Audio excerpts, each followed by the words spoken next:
Hello guys, welcome back to Shaz world. Khor Fakkan ബീച്ചിൽ നിറച്ച് കാക്കകളൊക്കെ ഉണ്ടായിരുന്നു ഞങ്ങൾ പോയ ടൈമിൽ.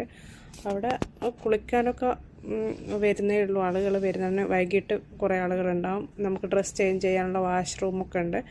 ബോട്ടിൽ നമുക്ക് ഒരു ഐലൻഡ് ഉണ്ട്, അവിടെ കറങ്ങാൻ വേണ്ടി പറ്റും. അവിടെ ഐലൻഡിലേക്ക് പോകാൻ സാധിക്കും, അവിടെ കറങ്ങിയിട്ട് വരാം. അവിടെ പേൾ ഡൈവിംഗ് ഒക്കെ ഉണ്ട്. അവിടെ ഈ ബോട്ടിലൊക്കെ നമുക്ക് പോവാം. Thanks for watching. Please like and subscribe our channel Shaz World.